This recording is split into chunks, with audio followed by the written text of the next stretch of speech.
Have you ever thought about starting your own podcast? It's so easy with Anchor. Anchor is a one-stop shop for recording, hosting, and distributing your podcast. Best of all, it's 100% free and ridiculously easy to use.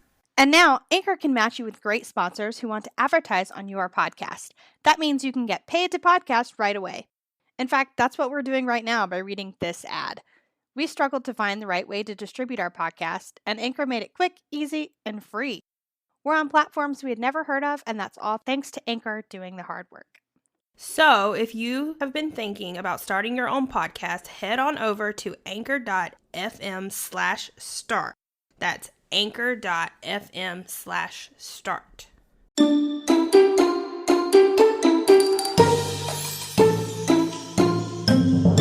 Welcome back to Spilling the Mad Tea. It's Kaitie here with Kellie and Stephanie.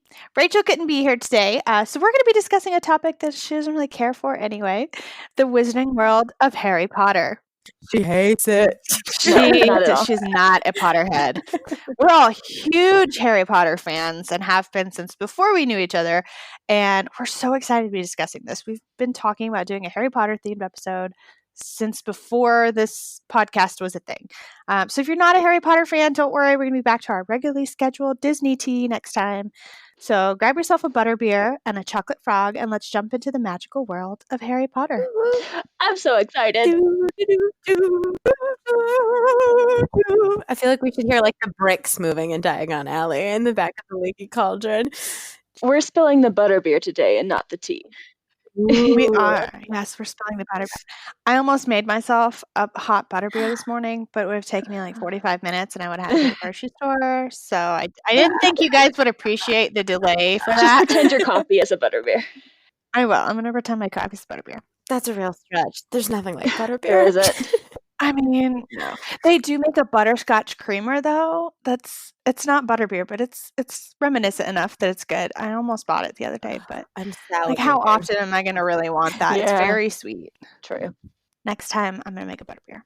So let's get into kind of like our history with Harry Potter. Like I said, we've all been fans for as long as, the books have been out and love visiting Wizarding World of Harry Potter. My love of Harry Potter started when I was in 3rd grade? Question mark.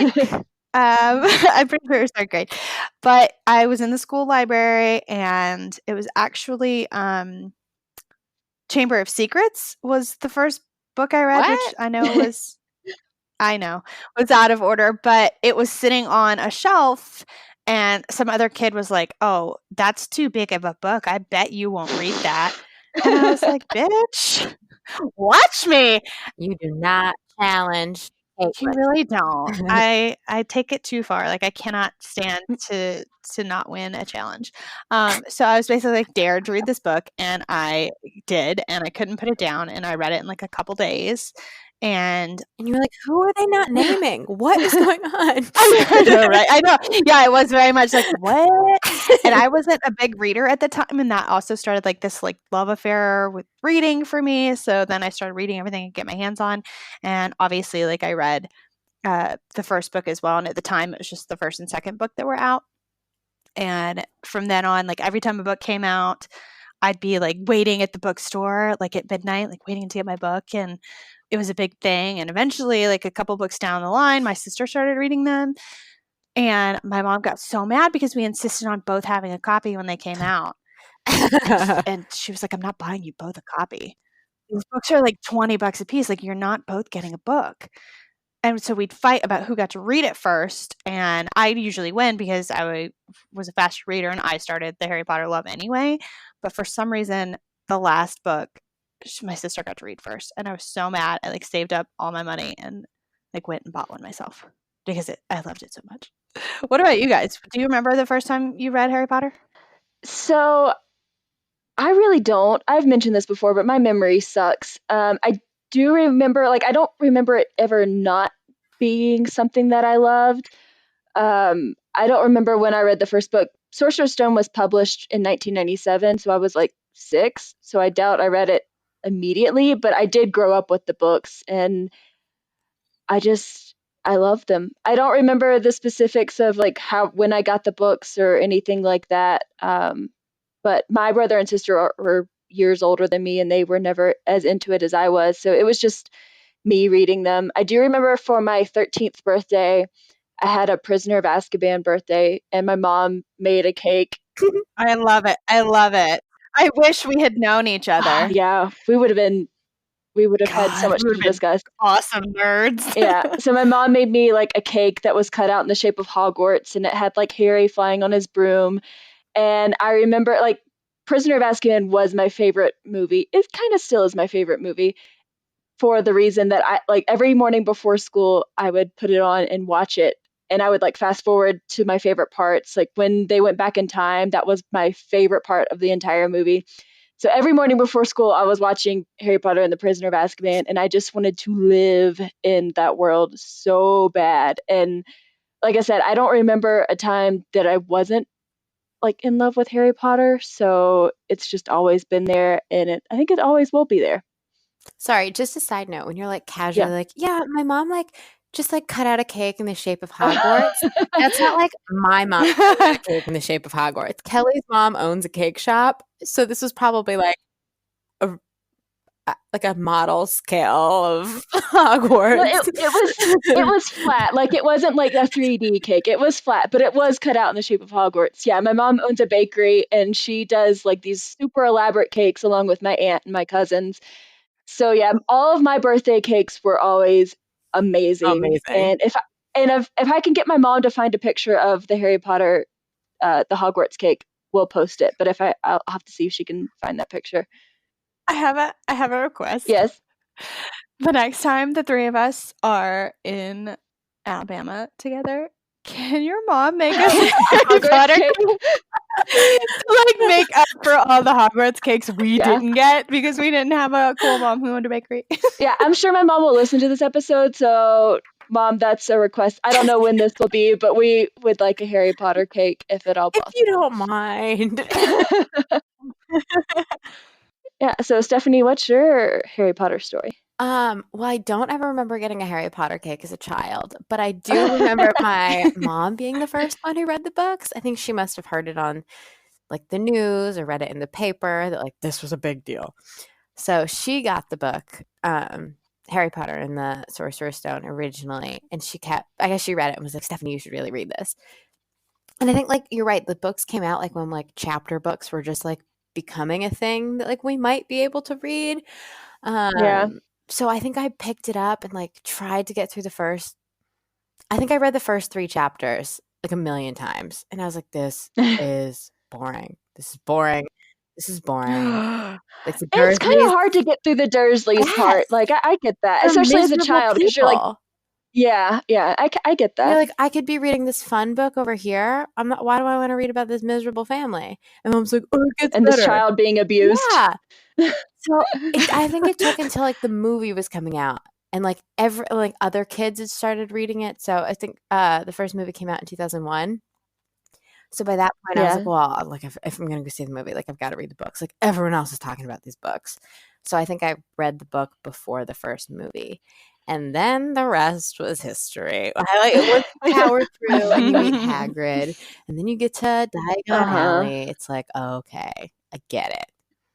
The first like 4 chapters, my niece has picked it up and put it down so many times too. She's like, I can't do it, Aunt Stephanie. She's like, I'm really trying. She's like, I don't like it. I'm like, I know. I'm like, get to chapter 5. It gets better. I forgot to add, when the last book came out, I actually worked at the bakery that my mom owns for a while. And when the last book came out, that's all I wanted to do. I just wanted to read that book. So I would like, me and my book would be hiding in little corners of my mom's bakery. And like, I was trying to read it as fast as I could before somebody came and found me and told me to get back to work. So if that tells you anything about how much I love the books. Yeah, we were on vacation in Montreal when the last book came out. And so we found a bookstore selling them. And we were like, well, we should go, right? We should get it. Mhm. So then my mom was like, yeah, but we don't have to get it now. Like, we won't read it until we get home. Ugh. I remember like linking arms with my mom, like reading this book as we're walking through the streets of Montreal, being like taking tours, That's being so like, cute. that's lovely. And I'm like, yeah, what's happening? Deathly Hallows? Yeah, okay. I love that. And then, yeah, I think like my love for Harry Potter just grew and like officially solidified once I became part of the wizarding world at Universal, and you become part of the story. Let's talk a little bit about the wizarding world of Harry Potter. The whop, if you. We've got it abbreviated a bunch of times on our outline, and it just looks like the whop. Hoo-hop. When was you guys' first experience at Hoo-hop? My first experience was in January of 2011. I don't remember when the whop opened, but I went in 2011. Yeah. I remember. Do you remember? It opened. Okay, when did Yeah. it open? I say I remember. It must have been 2010 because that's who I was dating at the time.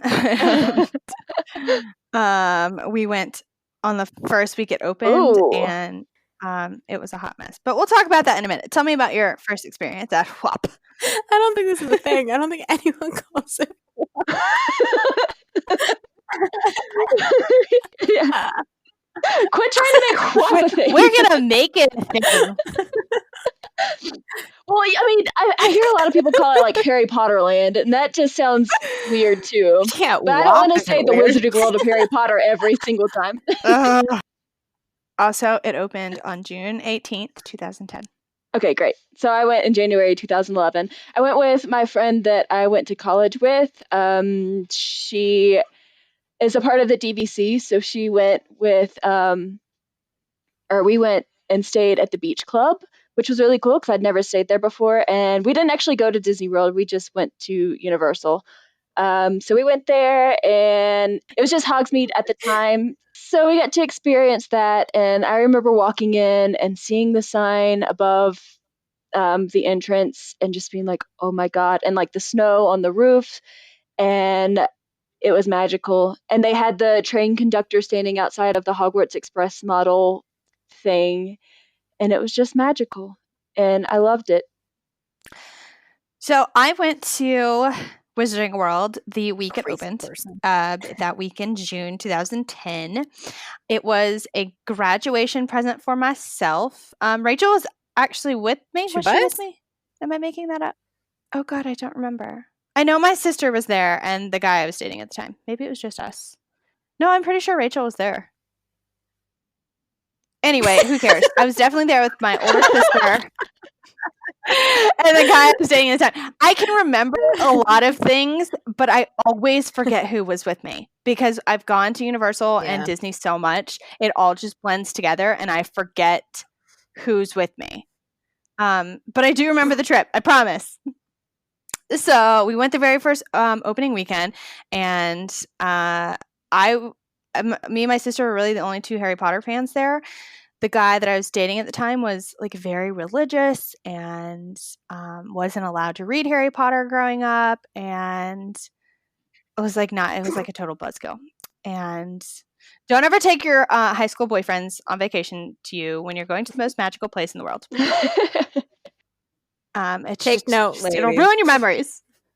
So I went the first week. It was obviously insanely crowded. Nothing like today, like when they open new rides, say like Hagrid's Motorbike Adventure was a 10-hour wait. It was nothing like that. But we did wait 3 hours just to get into that section of the park. And again, it was like only that first section that opened. And we waited 3 hours in a line that spanned the entire, like from the entrance to that section. And then we waited 2 to 3 hours for every attraction. So we were there all day that first day. The first thing we waited for was 3 broomsticks because we were starving by the time we waited in that line. And it was honestly the best meal I've ever had. I don't know if it's because I was hungry and tired and hot and crabby, or if it was truly just like amazing and you were food. Eating magic. Yeah, it was like the whole experience. I've never had a meal there that was quite as good. I don't know if like when they first opened, they were like, "This has got to be amazing food." Now they've kind of like relaxed on that a little. Do you remember what you had? But it was so good. I had the little Cornish pasties. Yes, that's the best. Yes. I love those And so a much. butterbeer, obviously. Yeah. I think I actually ordered like 3 butterbeers because I was like, I'm not gonna stand in line again. Yeah. So I'm just gonna get what I want now. So I went ahead and got like a souvenir cup and then 2 extra to go with me, which was worth it because butterbeer is probably the best thing that's come out of Whup.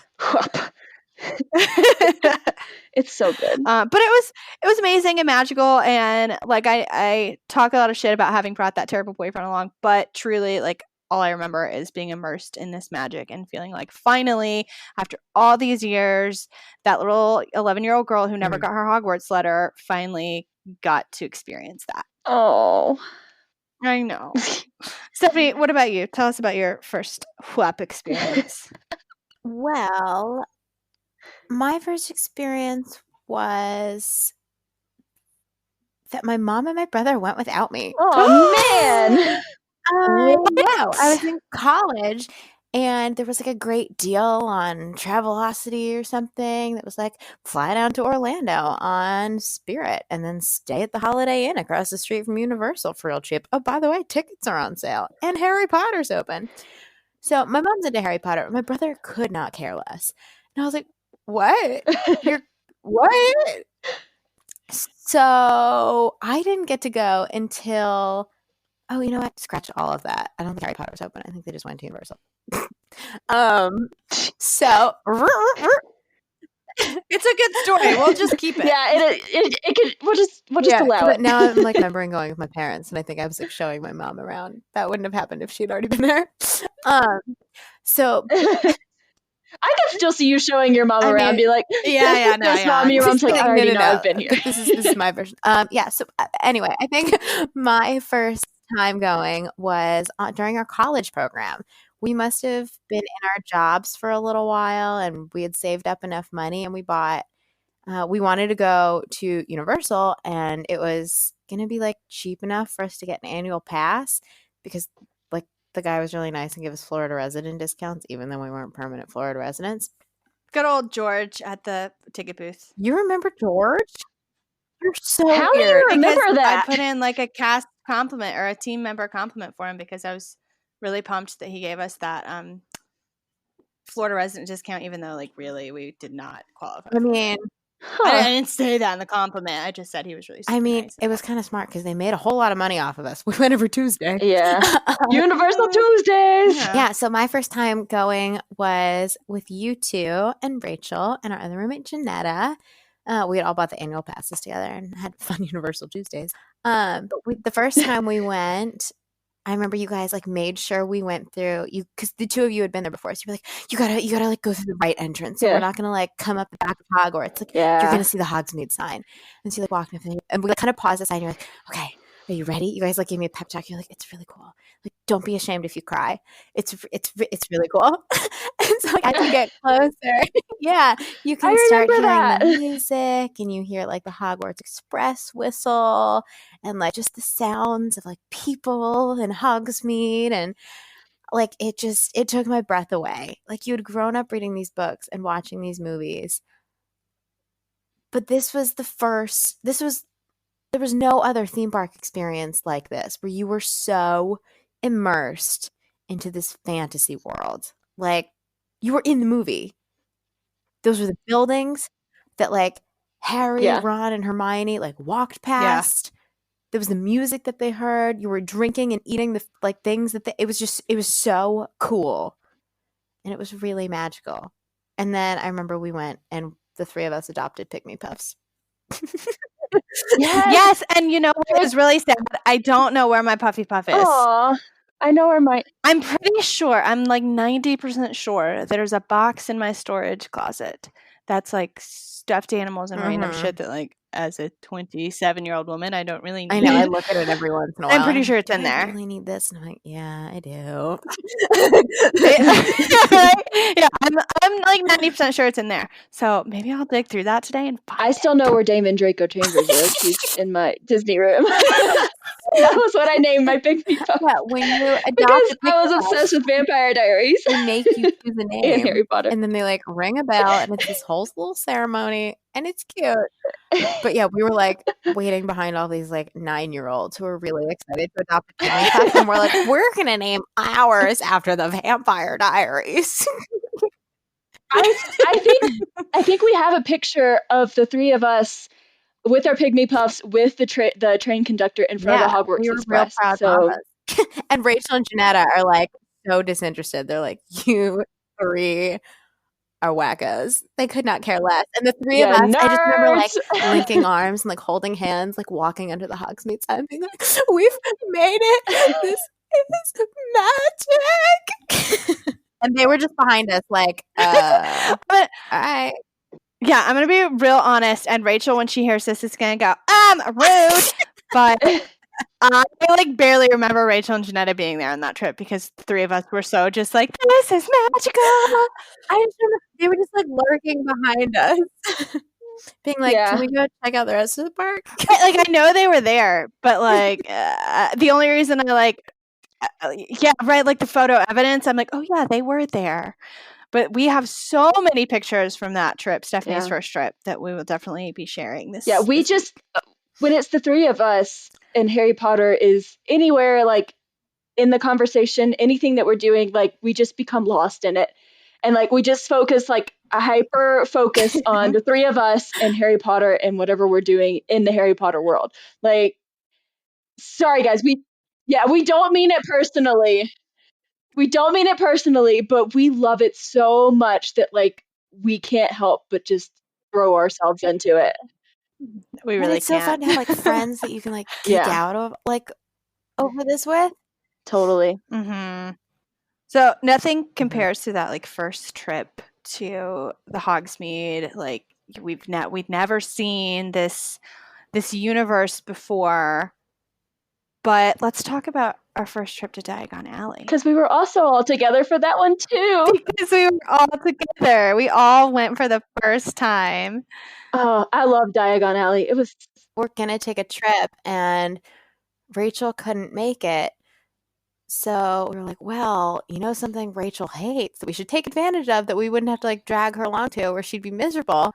We should go check out Diagon Alley. This was in And we did. 2016 that we did this because it was November of 2016 because we went for Jackson's Yes. band thing at Epcot. We were like, we could That's squeeze right. in a day at Diagon Alley.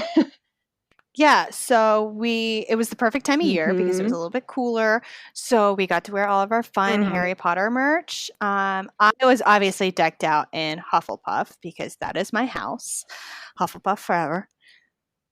And like I wore like a sweater and the scarf because it was it was cooler and you could, which was perfect. Yeah, Steph and I are Ravenclaws. So I remember wearing like a navy blue shirt and like my little eagle necklace. And then I think Stephanie did you buy that Ravenclaw sweatshirt there and wear it? Or did No, you I already bought have it at the park.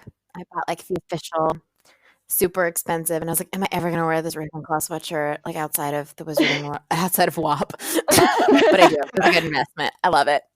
I ended up not buying a Hufflepuff sweater on that trip that Stephanie bought hers, and because it was like $75. I was like, I couldn't afford to come in the first place. I really don't need to buy a sweater. I regretted it so much that the very next time, I don't even think, did I even wait until I got into Universal? I'm pretty sure I bought it at the Universal store in the airport. No, 'cause I remember we went looking around the shops and we were like, you only have size small? And they were like, Yeah. That's right. Yeah. So the next time we were able to go visit Hogsmeade and Diagon Alley, it was just me and Stephanie, and I flew in to meet her, and we had like 2 or 3 days at the parks. And on the first day, like the first thing we wanted to do, I was like, I have to get this sweater. I don't even think it was cold. I think it was summer. Yeah, and I like wore it on the plane on the way home, and I was like, best investment ever. And I wear that thing so fucking much. Like once a week at least. It's fun to like wear it to the grocery store, and people are like, "Oh, you're a Ravenclaw," or other people are like, "What's that?" And you're like, "You don't get it. Yeah. Oh, leave me alone." I feel like a teenager all over again. I regret not buying one of those sweatshirts too. So maybe if I ever get back down there. I will have to get one. But you have the Grimold Place one, so I feel like you've got to. Yeah, that's true. Mm-hmm. I do. I love that Okay. sweatshirt so much.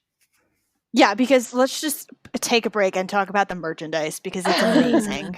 It is. Like, I could spend my life savings at the Harry Potter stores. The shops are so well themed, and they're just Yes. in Diagon Alley. There's, I think it's called Globus Mundi, and it's like navy blue and gold and like all these astrological things. And I just want my entire. I'm planning on, when we paint our bedroom, I'm planning on painting like a navy blue accent wall with the gold stars all over it, just because I Oh my love. God. Yeah, like blue and yellow is like my favorite combination in the entire world, color combination. So yeah, I want to do that. Yeah, just this. I just love it. The merch is so good. The stores are so good. It's so expensive, but you're like, I need this, so you're still gonna buy it. And like we said, like, it's honestly a good investment because it's good merchandise. It's high quality. It's not this not knocking the stuff you find on Etsy, but like it's such a high quality. It's unique. It's just you can't get it anywhere else. Like, you just buy it. Just plan if you've never been to Wizarding World and you're planning on going, like, just budget to spend a lot on merchandise. Yeah, I remember merchandise and butterbeer. I bought when I was on the college program. One of my friend that I originally went to the WAP with, she came down to visit a couple of times, and like every time I went, I was like, oh, I really want a robe. I really want a robe. And at the time, I thought I was a Slytherin. I have been proven otherwise. I'm a Ravenclaw. So I bought a Slytherin robe that was like $100, and I still have it. They're very good quality. So if that's important to you, budget out the. I don't know how much they are now. That was 8 years ago. They're probably 150 by now. But budget that out because you will have it for a very long time. I still have mine. I mean, I'm not like I wear it every day, but it's so cool. And then the wands, they're I think around $50 for the interactive ones, and then maybe like 30 to 40 for the non-interactive ones. And you feel like you're holding a real wand. Like, they're weighted. They have like a realness to them, and it's just an awesome souvenir, especially for someone who loves Harry Potter. You can't go wrong with getting a wand. Correct me if I'm wrong, but isn't that trip where we all went to Diagon Alley for the first time, the time that we all bought interactive wands? Yes, it was.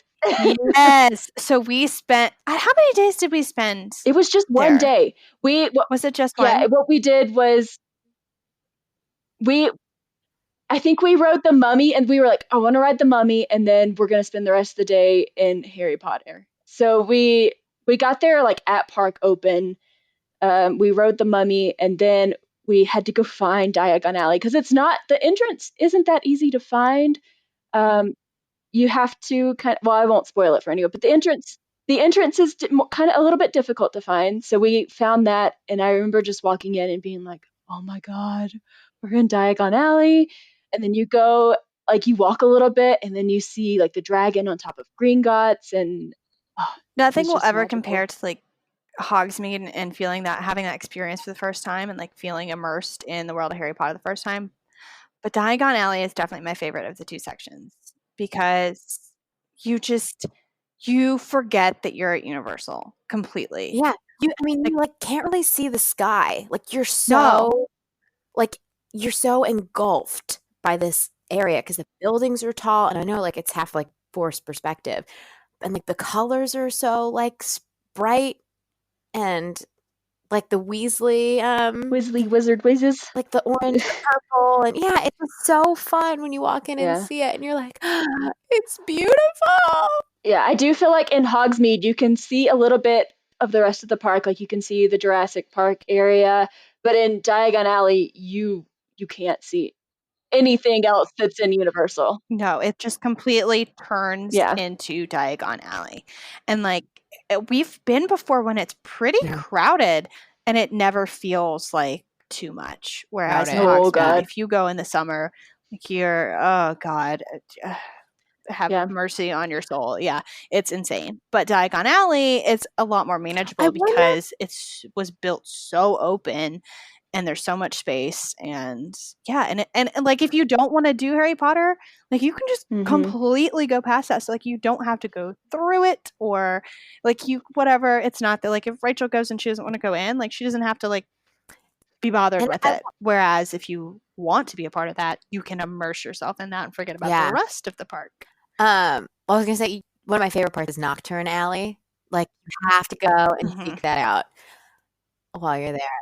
Yeah, it looks Yes. like a cast member only area or something. But Yes. You're it's kind of really like, cool. are we allowed to go down here? Is this a place that we can go? Mhm. Yes. Oh, it's What is amazing. that? Yeah. And because of that, there are very few guests down there because other people Yeah. probably have the same thing. We're like, is this somewhere I can It's go? a little bit cooler down there too because it's all dark and kind of like I was gonna tucked say, I wonder away. if the crowds don't seem as bad in Diagon Alley because in the movies, like Diagon Alley was always like bustling and crowded and busy, and Hogsmeade was always kind of just Mm-hmm. not.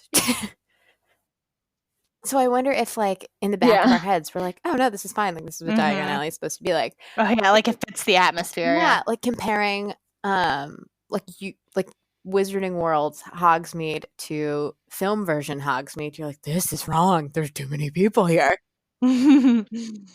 Well, and it's like right there at the gates of the castle, which is you're like, this isn't how it would be. Yeah.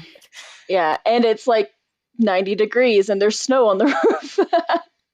Yeah, I do feel like Diagon Alley is more of a complete area. Mhm. It feels the buildings feel crowded like they're supposed to be like they are in the movie, but without the whole area feeling overcrowded, Yeah, like it's the best. there's plenty of walkway space. There's so many things to explore and like move around in that it doesn't ever feel overwhelming, I guess. I don't know. I just love it.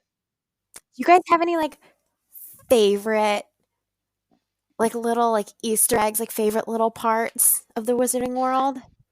I really like that Creature is in the window of 12 Grimmauld Place. Like he opens the curtains and you can see him every now and then. Oh, and I also really love the tattoo shop in Nocturne Alley. I think it's really cool the way they did it, and like the tattoos move on like their flash sheets and stuff like that. I just really love all the window displays. Yeah. Mhm. Oh yeah, I could spend hours just Like looking at all the window we talk a displays. lot about like how Disney's, especially Disneyland's window displays are so amazing, but like they really Yeah. knocked it out of the park with the Harry Potter sections because those window displays are just next level. Like those really sell it for me. That's like my dream job, to be able to do window displays for QuOP and for Disneyland. You'd be so good at it too. Ugh, Yeah, I was I thinking love like, 'em. well, I just think it's really cool. Have you guys ever gone into Gringotts? Not the ride, but they have like the little like money exchange.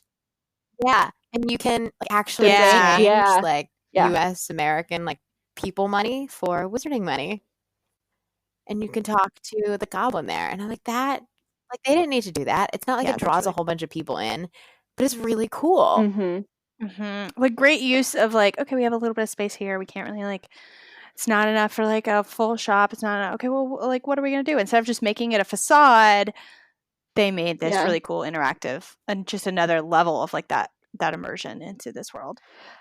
Can we talk for a second? I'm skipping ahead a little bit.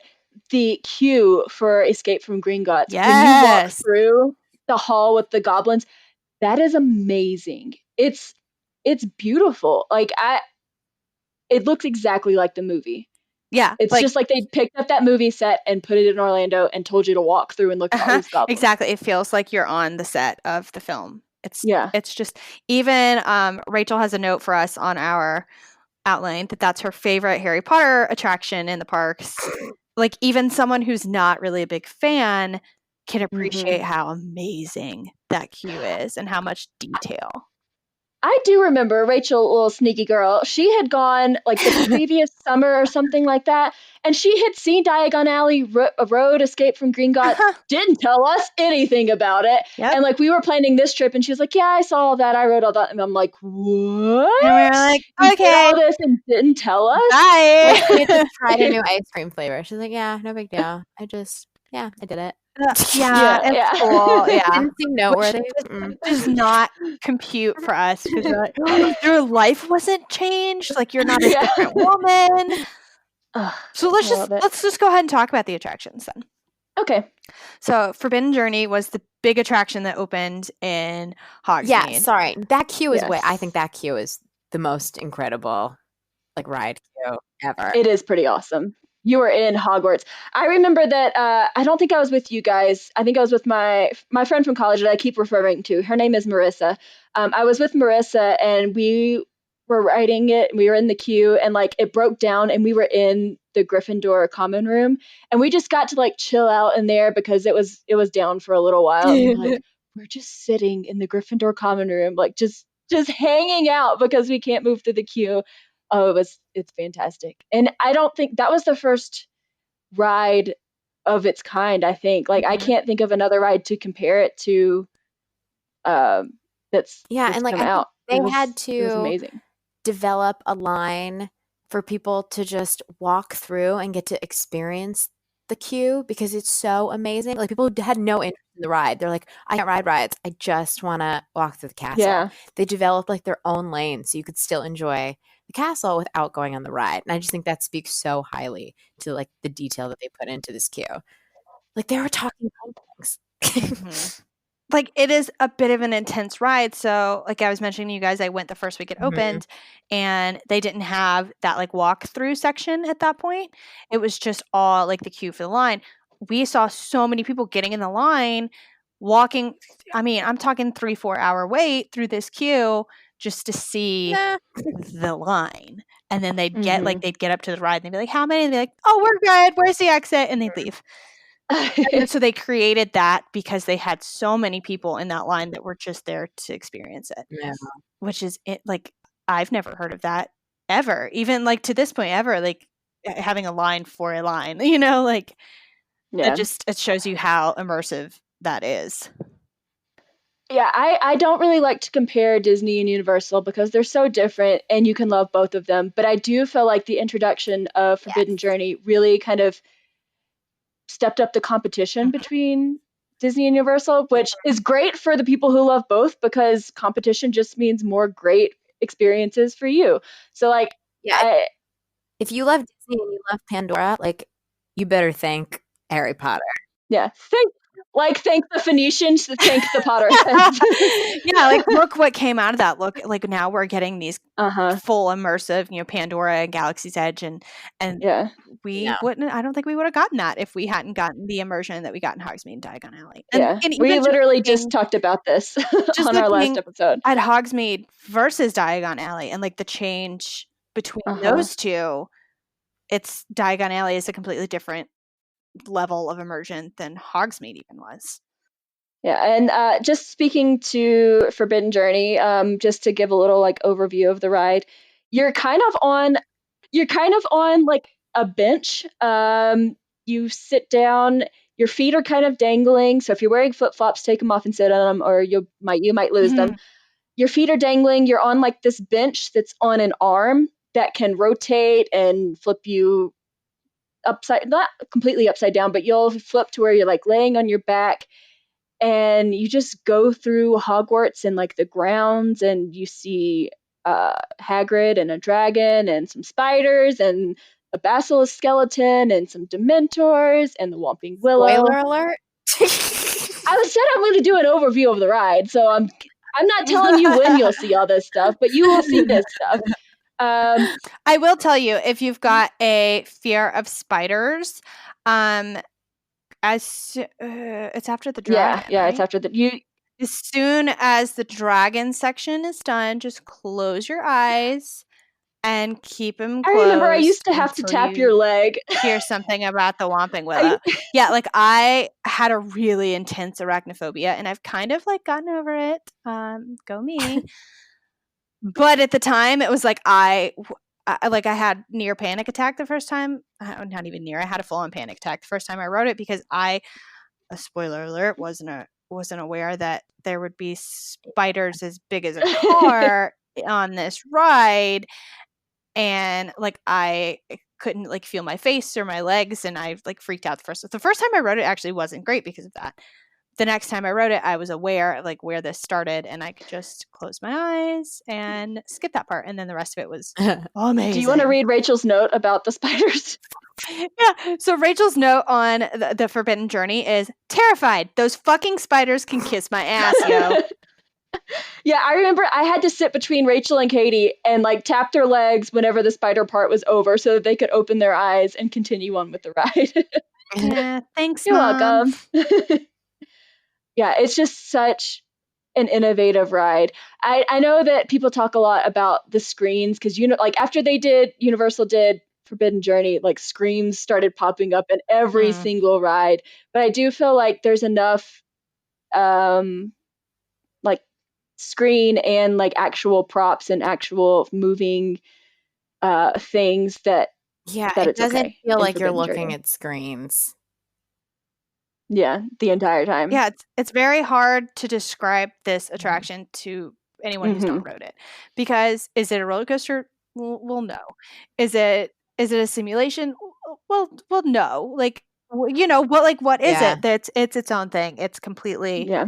new and innovative, and there's nothing. Even like the escape from Gringotts is amazing, but to me, like, it's still coaster with more a like screen. coaster simulation. Like, Mhm. it fits.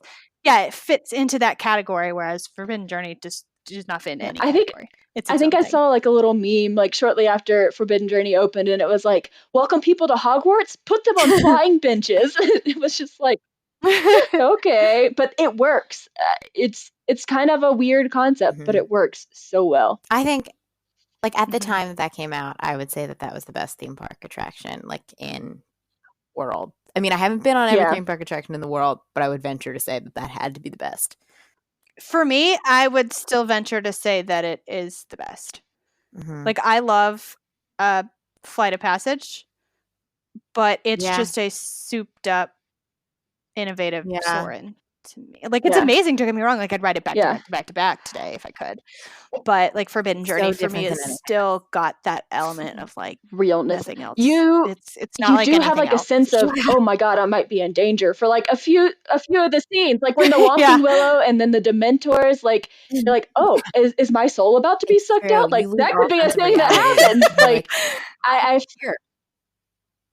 I feel like that the actual props and things put Forbidden Journey like just a step above Flight of Passage. Flight of Passage is amazing, and it's a really cool simulator. But yeah, I think that but that's what it is. It's a simulator. It's top of its game simulator, but at the end of the day, like, it is still a simulator. So should we move from Forbidden Journey to the ride right next to Forbidden Journey that I forgot about until just now because it's so short. Oh, it's so cute. It is though. very cute I love for it. like a first roller coaster for a kid, but I wouldn't wait more than 25 minutes for it, maybe. No, oh no. It's like you're there late and there's no wait for it and you get on it. Yeah. It was a great use of space, and it was a great opportunity to like give younger kids something to do in that park, even though they have no stake in the Harry Potter universe, and they always get chosen for the wands. Yeah, and I'm salty that's about true. that. So why they need a coaster, but I'm glad it's there. It is cute. You're in like a little. It looks like you're in like a little wicker basket hippogriff roller coaster.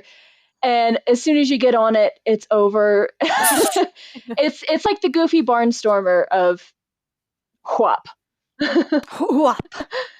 It is like the Barnstormer. Yeah, it's very short, but it's cute. And you see Buckbeak, he like bows to you. And I think you walk past Hagrid's hut, so that's cool to see. Unless that's changed now. We haven't been since Hagrid's motorbike thing opened, which replaced it Dragon Challenge was what it was, which Dragon Challenge that's what it was. It was Dueling Dragons, which was renamed to Dragon Challenge, which was based on the Goblet of Fire and the first task of the Triwizard Tournament. And now it is Hagrid's Motorbike Adventure, which looks amazing. I've heard really cool things about it, except for that it keeps breaking down and it has like these delayed opens, and people are like really mad about that. And it still has like 3 to 4 hour wait times, and you never know when you're going to be able to ride it. But we always forget when a new attraction opens that happens with every attraction. Oh yeah, Forbidden Journey definitely. was the exact same way. Like again, like I went that opening week and we ended up in a really long wait for it. Not truly even because the line was all that long, but because it kept breaking down. and like Yeah. it broke down on us when we were on it. Like things break down. They're cool, Yeah. innovative rides. They're going to break down. Yeah, I was just about to say, especially with these new style of rides, you have to expect some kind of delays. And people are like, well, they shouldn't have opened it if it was going to be delayed. But like they need these test runs and these guests on the ride. The ride is safe. Like, you're not going to die. You're not being tested. You're not like test track dummies being tested on these rides. They just need to keep running it and running it and running it. And that's what's causing the delays, is not every single like aspect can be predicted to work all the time. Shut up and be happy. And with if your they life. had delayed opening it, people would have bitched about that. So like, you take what you get. Yeah. You're still on a new ride. You're in Universal. You're having a good time. Just enjoy it. Right. I haven't ridden it yet, so you shut up with your. I had to wait a little longer. I haven't ridden it. Yeah. So do we want to hop on the Hogwarts Express and go over to Diagon Alley? Oh yes. Yes. This was genius. Well, speaking of the Hogwarts Express. Go ahead. You're right. It's totally genius. Genius on Universal's part to have this Hogwarts Express take you from Diagon Alley to Hogsmeade, Hogsmeade to Diagon Alley, because you have to have a 2-park 1-day ticket. Which they jacked the price up. Yeah. Yeah, I wasn't going to go to Universal and see Diagon Alley and not ride the Hogwarts Express. Yeah. Even though I've seen Hogsmeade 1,000 times. I paid the extra $60 to hop between the parks just to ride the Hogwarts Express. Sure did. And would pay it again tomorrow. Yep. So you get on Diagon Alley side, you get on the Hogwarts Express from King's Cross Station, and they've put a ticket booth there. So yeah, just like Harry did. So if you realize, oh man, I only got a 1-day 1-park ticket, there is a ticket booth. You can add on that other park and ride the Hogwarts Express. It's so smart. So smart. The only thing I would change about the Hogwarts Express is that I would have made. What'd you say, Steph? Hermione's voice. Oh yeah, I was thinking the same thing. Definitely have changed that. But I would have made 2 tracks. I would have made one for like the attraction that they have now. Then I would have made another track that was just a big circle, honestly, which would have been the same thing, like the same cars, the same everything else, but it would have been a table service. Ooh. Yeah. That'd be pretty amazing. Out the ass for that. Yeah. So, have you guys seen that, like, the new Epic Universe thing that's like the 4th park that's being built for Universal? Have y'all seen anything about that? There's rumors that a Fantastic Beasts section is coming. So not that maybe the Hogwarts Express wouldn't go over there, but it would be cool if they kind of incorporated that idea. That would be. I just wish they would have kept Jaws and opened an entire Harry Potter park. Yeah. I mean, I didn't really care for Jaws too much. Yeah, I do wish with the Hogwarts Express that they were able to get Emma Watson to do the voice, because you're so immersed in that, and then or someone that sounded remotely like Emma Watson. And then Hermione starts talking, and you're like, nah, that's not her. Like, you don't know it's supposed to be Hermione because it sounds nothing like her. You're like, who's this guy walking down the hall? They could have left it out. Like, Hermione didn't have to speak. Yeah. It could have been random students. Like, it didn't have to. Yeah, it didn't have to be the Fab 3. Like, it could have. Yeah. It could have been literally anyone else. Put Luna in there. Luna is my favorite. Seriously, like, put Luna. I am so sure that Ivana Lynch would have been like, fuck yeah, I'll lend my voice for this section. Like, she's as big of a Harry Potter nerd as we are, so she totally would have. Yeah, but also you have different experiences going from Hogsmeade to Diagon Alley and Diagon Alley to Hogsmeade. So you do have to ride it twice. It does. I don't really like. So when you load at Diagon Alley, the train is moving forward. When you're going from Hogsmeade to Diagon Alley, the train just goes backward. It doesn't. There's no like turnaround. When you're in Hogsmeade, you just see the train start going backwards, and I'm like, that's a little odd. I get that they had to do that for space reasons, like they couldn't turn around an entire train, but it is a little weird. It's It's a magical express. I They don't guess got to so. be facing the right way. Magical Express. That's a bus to Disney World. So we touched on earlier the Escape from Gringotts, which is really cool. I don't really like that they move you over to take a picture every time you go through the queue. I get that they're like spacing the queue out a little bit, but that's you're like, dumb. I just skipped a picture, and they're like, no, and I don't really like that part. The elevator's pretty cool though. And I get to the point where I get a picture and I'm just like, Yeah. it's like deadpan face. Like, I don't need this. I don't want to be here. You don't Yeah. want to be here. Like, just take the picture and move on. Like it'd be different if Universal's like photo system worked like Disney's Yeah. Photo Pass, where like you got to see photos like on your own time on your phone like later and be like, oh yeah, remember we rode Gringotts? But it's like if you don't buy it there, I don't know, it's stupid. Yeah. It's a waste of time. Yeah, it's Yeah. kind of dumb. I get what they're using it for, but would be figure out something better. Make another like showroom or something like that. it would be cool if they had like a generic Harry Potter character that you like did like a really short Yeah. meet and greet with or like a picture with or something like that.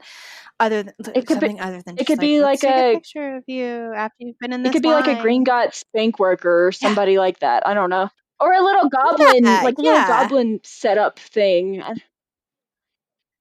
Yeah, it doesn't even have to be a Mhm. real person. It could be an animatronic that you can interact with. Like, Mm-hmm. yeah, it just doesn't make sense. We just talked about how immersive this whole thing is, and that to me just Yeah, makes no fucking totally agree. sense. You're in this great immersive world. Yeah. Let's get a picture with this wall. I mean, I know that like walls are a thing now, but it's not even that cool. Yeah, of I a don't even remember wall. what's they like. There's like booths, and they like take you into these little booths, and I don't remember what's in there at all Yeah. because I'm like, this is real dumb. Can I just? Like weird. Yeah. I just But the don't get it. ride is amazing. The ride's really cool. I like that it's a coaster, and I like the characters that pop up because you don't expect these characters to pop up. I want to know where it fits in the movies because it's kind of an odd Yeah. thing, but whatever. It's still really cool. And you get to see Bill Weasley, who's played by Yeah, I love the Bills. he's played by Domhnall Gleeson, who is also in Star Wars. He's General Hux, so it's like full circle for me every time I see it. And I got to meet him, so that's a fun fact. And he's really cool, and he smells good. Yeah, so Escape from Gringotts is the only attraction so far on the Diagon Alley side, but I feel like the whole Diagon Alley is an attraction in itself. Yeah, like you kind of forget that there's only one, quote attraction over there because everything else over there to do is its own attraction. It's its own thing. Then in Hogsmeade, like going in each shop is kind of its own Mhm. attraction. Getting to like see the theming and see all the merchandise, even if you don't buy anything. Like Diagon Alley is the best place to window shop and go, oh my god, that's so cool. Oh my god, that's so cool. Oh look at that. Oh I remember that. Oh I didn't think they'd put that here. And like Mhm. it's just so fun. Yeah. It's reminiscent to me of like the Epcot of our program. Not a ton of attractions, but you just walk around and enjoy the Yeah. atmosphere of the countries. Definitely. Yeah, I think me and Katie did that. We just like one day we went and we literally just like sat around Diagon Alley for like hours. We were like, I don't want to leave. Do you want to leave? No. Okay, let's just keep sitting here. Yeah, I think we did a little bit of that on the trip that I was with you guys. I think we went and sat on the stage where the shows happened and like drank butterbeer and people watched, and it was fantastic. And then the shows started, which we can talk about the shows because Yes, let's talk about that show. the Tale of the Three Brothers on the Diagon Alley side is amazing. It's a puppet show. Like It's the most I was like tearing beautiful. up. I was tearing up at how amazing the puppeteers were and the puppets in the show. I say puppets, that makes them sound cheap. They're beautiful. They're like full body, like yeah. It's very artistic and very unexpected. It's like unlike anything else I've seen in a Disney or like a theme park show. It's really, really cool. Mhm. It's become one of my favorite things to do at any theme park. Like if I'm over there, like I'm gonna do that. If I don't do anything else the whole day, if I don't get on Escape from Gringotts, fine. But I'm watching Tale of Three Brothers. And then there's also Celestino Warbeck, she does a little like show singing, and she has like these backup dancers, and I think that's really cool too. I think that one's really great at like atmosphere. Yeah. If you just happen to be around while she's on, it's like, oh my god, I'm a fucking wizard. Yeah, I can't remember what book she was in, but she was like on a radio in the background of the book. She's like barely mentioned in the book, and then they just went and made this whole like little show with her in it. Her a character. Yeah. Oh, yeah. That's really cool. That's some shit we would do. Uh-huh. And then in Hogsmeade, there might be more. These are just what I remember. If you guys have more things, there's like the Durmstrang and Beauxbatons students. The Durmstrangs come out and do a little like acrobat show doing flips and stuff like that, and then the Beauxbatons dance and twirl ribbons and stuff. My way to see any of the shows. I've gone out of my way to see them before, and you're like, oh, okay, like there's a show starting at 2:00. Like I gotta get over there and like stand and watch the show. I don't know if I would do that for any of these shows besides the Deathly Hallows, like Tale of the Three Brothers. That one I think is worth going out of your way to see. The other ones like are just cool to like witness if you're in the area. But it's not like I'll go out of my way to make sure I watch like Flight of Fantasy Parade at the Magic Kingdom, but I won't go out of my way to watch like the Durmstrang. I've also never you just talked about the team members who are like very into their roles and like this is my house and this is whatever. I have never been so proud to be a Hufflepuff as when I'm at these parks, because every single time I have anything Hufflepuff on and I pass a team member who's a Hufflepuff, they go out of their way to be like, yeah, Hufflepuff pride, like Hufflepuff forever. It's awesome. And in any section of the park, like if I pass another guest that has Hufflepuff something on and I'm over in like by the Hulk, they're gonna be like, Hufflepuff! That's true. The Ravenclaws don't do that. It's a Hufflepuff. It is a Hufflepuff thing. Yeah, I do feel like with Fantastic, like after Fantastic Beasts came out and Newt Scamander's a Hufflepuff, it was like this like surge of like Hufflepuff pride. And such a Hufflepuff thing. I feel like Ravenclaw might be like the most overlooked house, but that might just be my own opinion. Yeah, and I feel like they always get the Ravenclaw like emblem and colors wrong. It's an eagle for one thing, and the colors are blue and bronze, not a raven and blue and gold. But I digress. No, but you're totally right. Like, how can you miss such an important detail in these parks? That like you can't get that wrong. Ravenclaw, you must be Raven. Yeah. Yeah, no, it's an eagle. It's a golden eagle to be specific, not a raven. Even though the name Ravenclaw was the last name of the founder, it has nothing to do with the actual word. Get your facts right, bitch. But also, like, she could have picked a raven. Why'd she pick an eagle?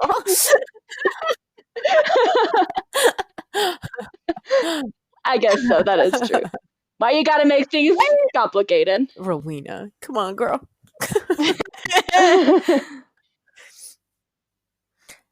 Okay, if you were in the parks right now and you could only have one butterbeer, would it be regular, frozen, or hot? What's the weather like? Your perfect day. Oh, hot for sure. Oh, that's difficult because I love the frozen and the hot. I never get the carbonated. I can't decide, so I'm like, okay. Yeah. Well, I'll like start off my day getting like a regular, and then when it gets really hot, I'll get the frozen one, and then when it gets cold at night, I'll get the hot one. You just gotta. Yeah. Yeah, my perfect butterbeer is when it's like February, which is as cold as it gets in Orlando, like late January, early February, and like 17 hot butterbeers. Ugh. Yeah, I don't get the carbonated ever. I don't really like that one. I drink it way too fast and I don't feel like I get to enjoy it. But with the hot, I would probably start my morning off with the hot butterbeer and then in the afternoon go for the frozen. Rachel also said that she loves the frozen, and we may share that if we'd like. So that's what Rachel likes. Like the first time I went with you guys were like, oh, you got a good frozen one. So I got a frozen one. It's now like that's what like my idea of butterbeer is. So I think that's my. Oh, see, I hate the frozen one, and everyone else likes it. And I don't understand you Yeah. guys. I always got the carbonated until they made a hot one, and now the hot one is where it's at. I know. I feel like I enjoy the frozen one longer. Like the carbonated one, I'm like 2 gulps and it's gone, and I feel like I just wasted my money. I feel like I don't Yeah. get enough of the butterbeer flavor in the frozen one. It's too slushy Oh, for I me. love it. And I'm not a big slushy person anyway, and I just feel like the Mm. flavor is so much better in the carbonated. And then of course in the hot one, like it just feels so authentic and delicious. And oh my god, I want one. Yeah. I do feel like the hot one is superior and more authentic to something that that's you would true. have in the Harry Potter universe, but I do really enjoy the frozen one. They didn't have the hot one too, at first. Yeah. The hot's pretty new. Yeah. I So think. if you went when Harry Potter first opened, or you haven't been in a couple years, the next time you go back, definitely try the hot butterbeer because it is next level. It is, now that we've done this episode, I've got to book a trip. Oh my god. Well, we have to do Hagrid's, so we do have to. Yeah, I have lots of stories. So when the last DVD came out, Harry Potter and the Deathly Hallows Part 2 came out, we were on our college program. It was like November of 2011, and they were doing this huge celebration thing at the Wizarding World. And so my friend Marissa, she came down, and we went to the celebration. You had to pay for it. I think it was like $350 a person, which is a lot, but the experience that I had will never be like taken away. It was worth that $350. So they had like meet and greet things. They had different panels with different creators from the Harry Potter movie. So I got to meet Ivana Lynch, who plays Luna, the director David Yates, and then Warwick Davis. That was like in my meet and greet.